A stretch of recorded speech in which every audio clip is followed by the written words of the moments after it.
Another trade at a premium position, not getting what we thought. What is going on with the receiver market and the cornerback market? And did the Packers know something ahead of time? Did they know this was going to happen given the way that they've played the last 2 years? What does it mean now? You are Locked On Packers, your daily Green Bay Packers podcast. Part of the Locked On Podcast Network, your team every day.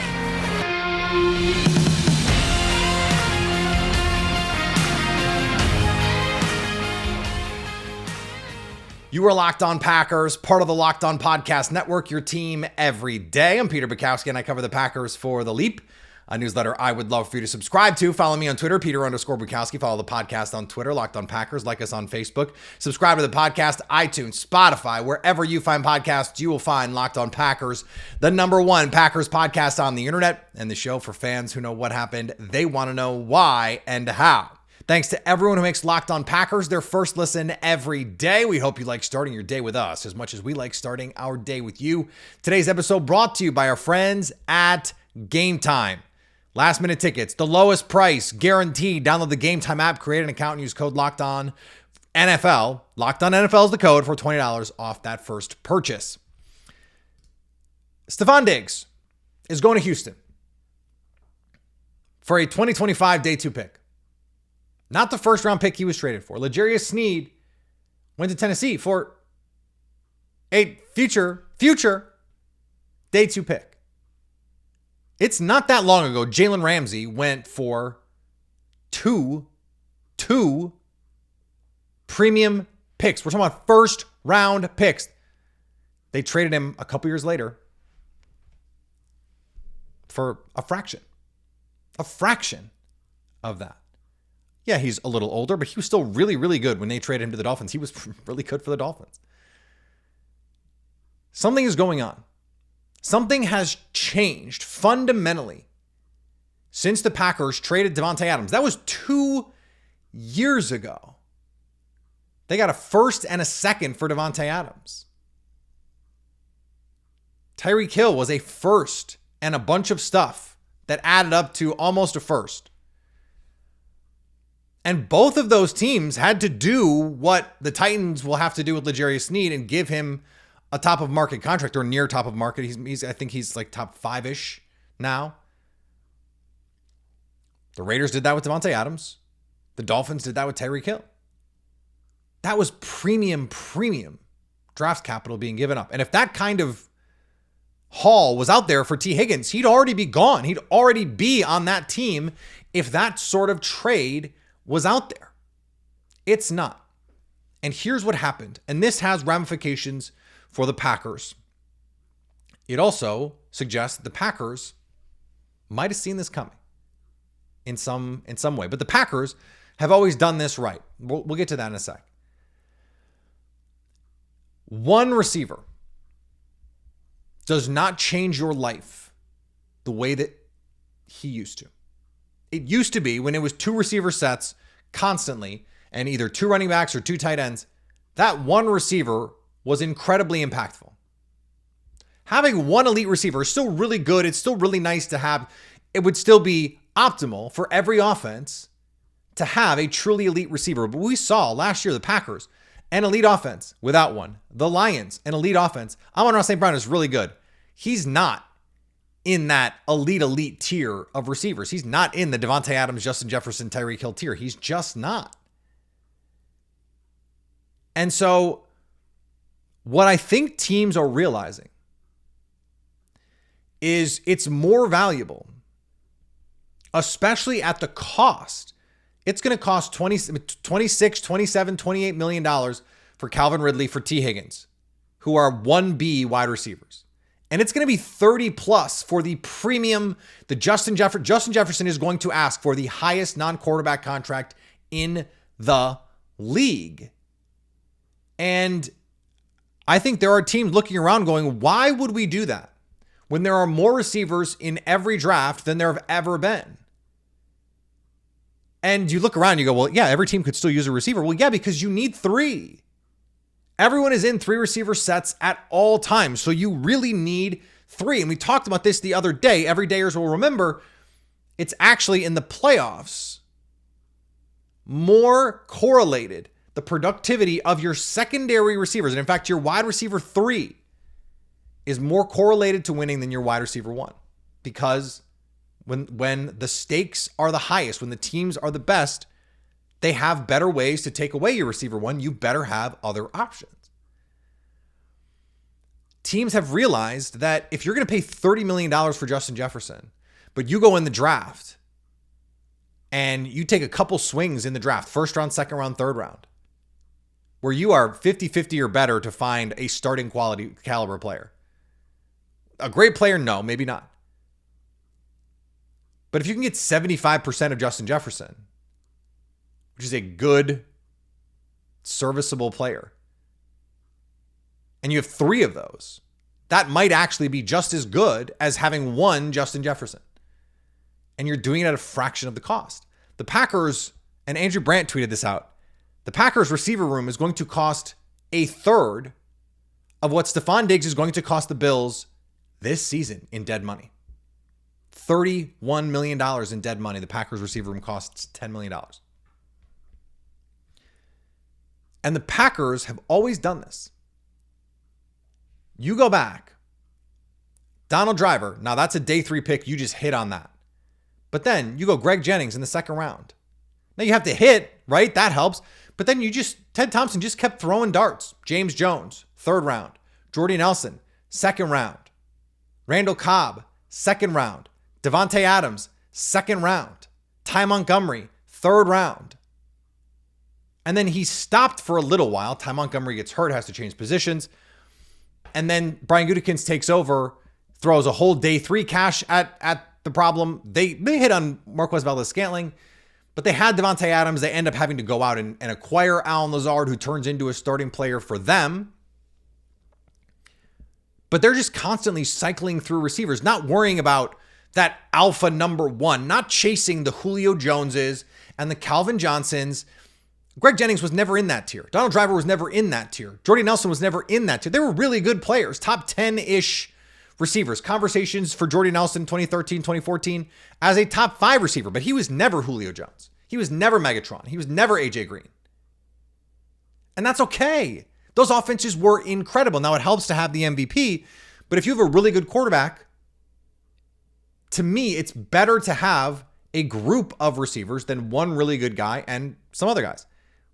We saw that in 2020 and 2021. This, I think, is going to become the new market inefficiency. Rather than paying, now I think the top guys you kind of have to pay, the Justin Jeffersons, but everyone after that, either you're getting a deal because you're keeping your own guy, or you're just saying, look, we can hit in the draft. And so the Packers, they do the thing that they do. And they get Jaden Reed and Dontavian Wicks and Christian Watson and Romeo Doubs, and they have this loaded receiver room. Are they worried about who the alpha number 1 is? No. Now in a year, they're going to have to make some decisions on Romeo Doubs and Christian Watson. So you know what they can do? They can just go draft some more guys. Now, this is all also happening with cornerbacks. Teams are going, well, we have to have 3. So any one corner is not worth, unless they are the true elite. And Ja, when he signed that contract, that's what he was. He was one of the 3 best corners in the league. One of the true lockdown field tilters. It was Jalen Ramsey and Ja, and no one else was close to them at that point. Now, Surtain is, Sauce is, there's a couple other guys, and we haven't seen Ja play at that level since he got that contract. I'm not saying they're related. I'm just saying that's the truth. That's the facts. And the Chiefs basically said, well, we think we can get L'Jarius Sneed. We can find that guy in the draft, and we don't have to pay him at the top of the market. And we think we can get a serviceable guy, and if we can put 3 serviceable guys on the field, that's good enough, because secondary is a weak link system. It is about how bad the worst player is, not how good the best player is. We've seen this for every year Jair Alexander has been a Packer, because every year Jair Alexander has been a Packer, he's been by far the best corner. There was the season and a half that Rasul Douglas was there. I guess it ends up cashing out at like 2 seasons, right? But that defense was still not very good because these other players weren't good enough. And so it's like, well, why are we paying, a middling corner or like the 8th or 12th best corner premium money, $25 million, when if I have a slot corner who can't play, or I have a third corner who can't play, it kind of doesn't matter. And so this has ramifications for the Packers in the draft. We're going to talk about that in just a second here on Locked On Packers. Did you know that even if you have a 401k for retirement, you can still have an IRA? Robinhood has the only IRA that gives you a 3% boost on every dollar you contribute when you subscribe to Robinhood Gold. But get this, now through April 30th, Robinhood is even boosting every single dollar you transfer in from another retirement account with a 3% match. That's right, no cap on the 3% match. Robinhood Gold gets you the most for your retirement thanks to an IRA with a 3% match. This offer is good through April 30th. Get started at Robinhood.com/boost. Subscription fees do apply. And now, for some legal info, claim as of Q1 2024, validated by Radius Global Market Research. Investing involves risk, including loss. Limitations apply to IRAs and 401ks. 3% match requires Robinhood Gold for 1 year from the date of first 3% match, and you must keep Robinhood IRA for 5 years. The 3% matching on transfers is subject to specific terms and conditions. Robinhood IRA available to U.S. customers in good standing. Robinhood Financial LLC, member SIPC, is a registered broker-dealer. And thanks to everyone who makes Locked On Packers their first listen every day. Are you watching Fox Sports or ESPN on your TV all day? Have you had to turn down the volume because of all the shouting? Make the switch to Locked On Sports today, a free 24/7 sports streaming channel programmed for you every day to bring you the biggest stories without all the screaming. Locked On Sports today brings you the can't miss analysis, opinions, and news streaming 24/7 on YouTube or the free Amazon Fire TV channels app, part of the Locked On Podcast Network, your team every day.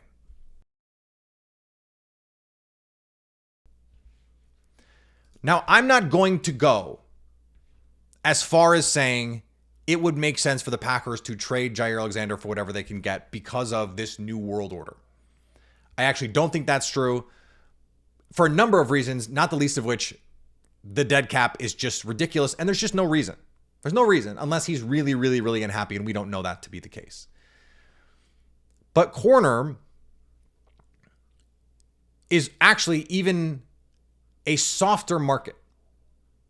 When you look at the highest paid corners in the league, there isn't really anyone out there that's going to get the Justin Jefferson money. And part of that is because offense, as we've seen, is just more important than defense in that it's more consistent. A good offense is a good offense year to year. A good defense, maybe not. And it's because of this weak link system idea. And so that to me signals a couple things about the Packers in the draft.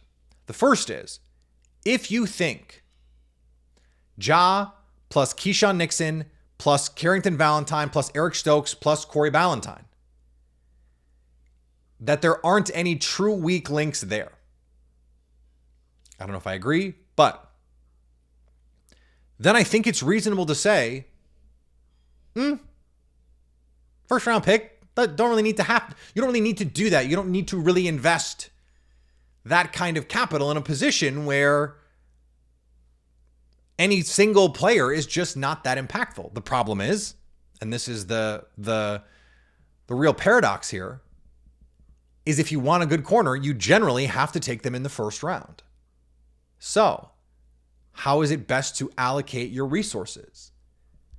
Are there other premium positions where you could go in the first? And this is all going to be dependent, of course, on who is actually available, who is on their board, and how they have them ranked. But I think this also suggests that it is worth it to just take swings every year. Every year, draft a corner. Every year, draft a receiver and just see what happens, because you never know when you're going to find Romeo Doubs in the 4th round. You never know when you're going to find Carrington Valentine in the 7th round. You don't know when you're going to find Dontavian Wicks. And if you just keep throwing draft picks at it, and I'm not saying just day 3, like the Packers, every couple of years, they use a day 2 pick, a 2nd round pick, and they have the best track record in the league. Their methodology, whatever it is for finding receivers, it works. I don't know if it works for corners. It hasn't been great, frankly. Now, Eric Stokes got hurt. That's not his fault. That's not the Packers' fault, frankly. He was a durable guy at Georgia. So they could not have seen a catastrophic leg injury, then exacerbated by multiple soft tissue injuries. Like, that's just bad luck. But like Josh Jackson, that was bad evaluation. By me, too. I love Josh Jackson. Everydayers know that. I was a big Josh Jackson guy. I was wrong. The Packers were wrong. And they've been wrong about corner a lot. You have to just keep doing it. Because you're going to get to a point like you did with Russell Douglas where you just felt like, okay, this guy, and again, I hated the Russell Douglas trade. Hated it. But the idea of, hey, look, this guy is still making a decent amount of money. We have a very cheap team overall.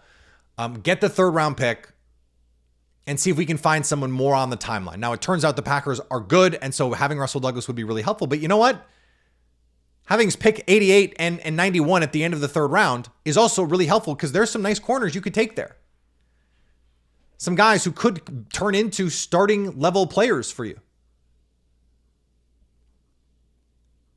And so when the market is as depressed as it is,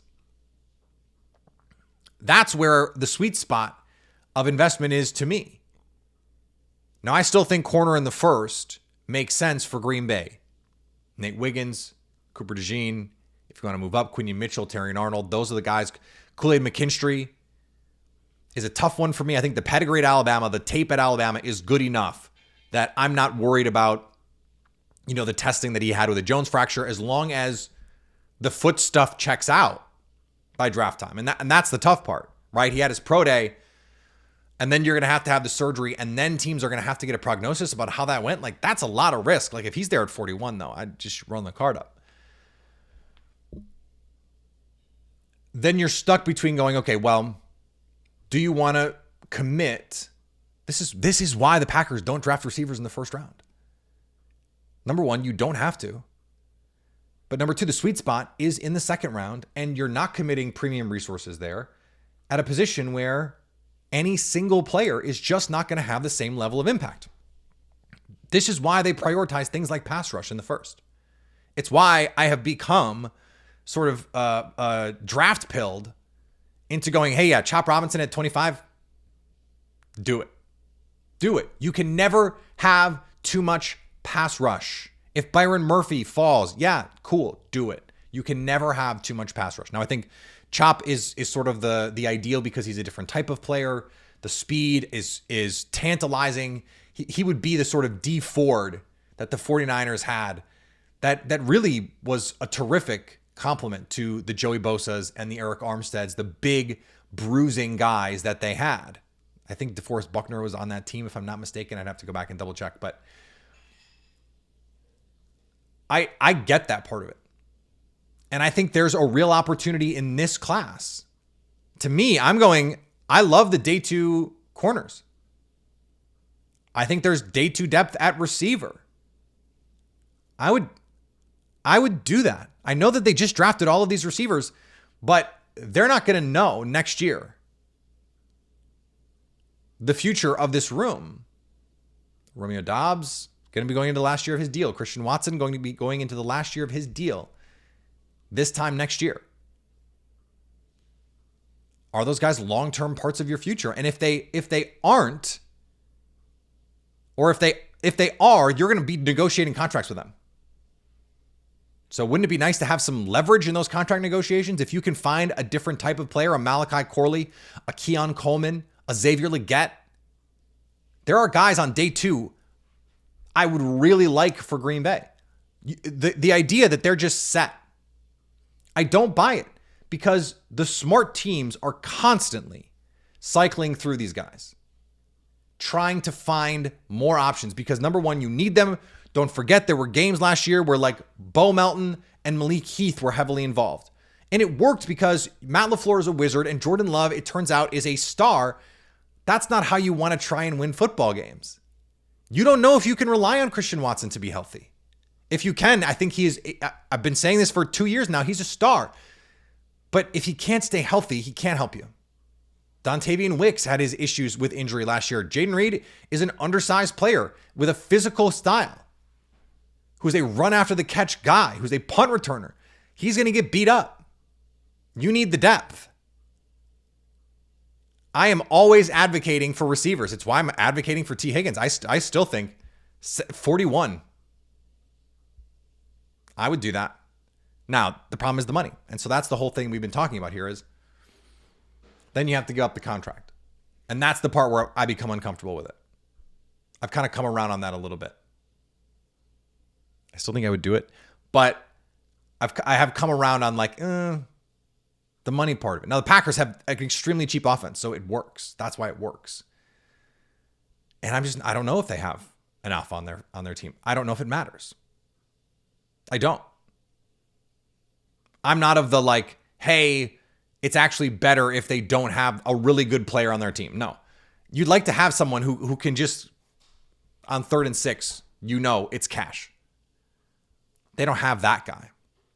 Now, maybe Luke Musgrave, Tucker Kraft, Dontavian Wicks, Jaden Reed, Christian Watson, Romeo Dobbs, one of those guys becomes Bo Melton, Malik Heath. Who knows? One of those guys becomes that guy. We haven't seen it yet. And because we haven't seen it yet, I don't think they can just stand pat. And now the same is true at corner. Like, even if you think it's fine to just go into the season with the guys that they have, and I think it is fine. Like, fine is probably the perfect word. It's fine. You'd like to have better than fine if you're going to go try and win a Super Bowl. If you have to stop the 49ers with Brandon Ayuk and Deebo Samuel. If you have to stop the Eagles with Devontae Smith and A.J. Brown. If you have to stop the Cowboys, well, you don't have to worry about the Cowboys that much in the playoffs. But you know what I mean. You might have to stop the Rams with Puka Nacua and Cooper Kupp and Matthew Stafford and Sean McVay. Like, you need the corners, man. So you got to take some, even if it's not the first round. I'm just always going to be an advocate for taking those positions because they are valuable. You just have to find the sweet spot of not over allocating your resources, both financially and draft capital wise, at a position where you need 3. And there's just no other position like that. Like, you need 2 tackles. You need 2 guards. You need 2 defensive tackles. You need 2 edge rushers. You need 2 safeties. You need 3 corners. And you need 3 receivers at least. And then depth for those guys too. So you just constantly have to be cycling through these players. Now, the Packers have the picks. We talked about this yesterday. They've got a lot of bodies that they need to replenish. So, go do it. Go do it. Speaking of bodies that you need to replenish, I've watched all the best offensive linemen in this draft. I have some favorites. I want to talk about it when we come back on Locked On Packers. Look, I can't tell you how many times I have wanted to buy tickets, been excited about buying tickets to a game, and then been so frustrated at the point of sale. Going, this is so complicated. It's so opaque. I get hit with fees at the end. It's so annoying. Well, Game Time is now an authorized ticket marketplace of Major League Baseball, which means getting tickets even faster and easier. Prices on the Game Time app actually go down the closer we get to first pitch. With killer last-minute deals, all-in prices, views from your seats, and their lowest price guarantee, Game Time takes the guesswork out of buying MLB tickets. Save up to 60% buying last minute for sports, concerts, comedy, theater.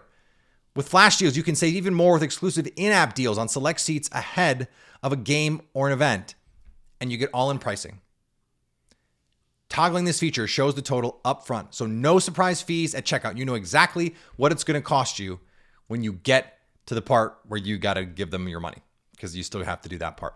Take the guesswork out of buying tickets with Game Time. Download the Game Time app, create an account, and use code LOCKEDONNFL for $20 off your first purchase. Terms apply. Again, create an account and redeem code LOCKEDONNFL for $20 off.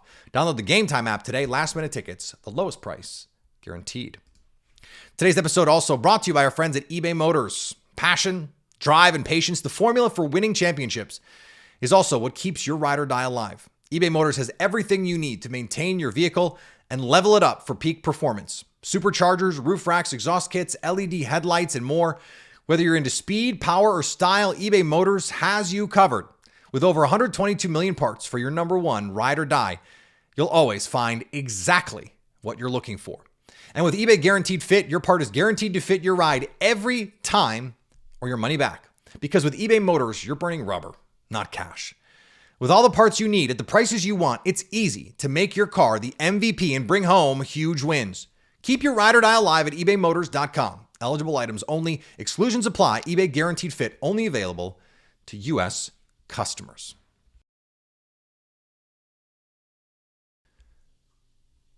I've watched the top guys, and I have some favorites, I have to tell you. I was both underwhelmed and overwhelmed by some of these guys. Underwhelmed by Talius Fuanga, Troy Fautanu. I just not that interested in them in 25. I think Fuanga is definitely a guard. I think Fautanu is definitely a guard. I'm going to be way lower than consensus on Fautanu. Not even going to go into it.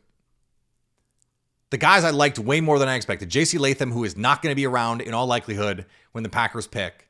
And if he does, you probably don't want to pick him because it means there's some red flags that we don't currently know about. That's not normally my type, but he is he had 3 or 4 pancakes in the Texas game alone. I mean, he took those boys to IHOP. Okay. Could be fun. Like if he fell or you wanted to move up into the teens, if he happens to be there at like 16 and you want to move up, I'm not mad at it. I'm really not. Amarius Mims is another one of those guys, man. Like 6'8", 340, but can move.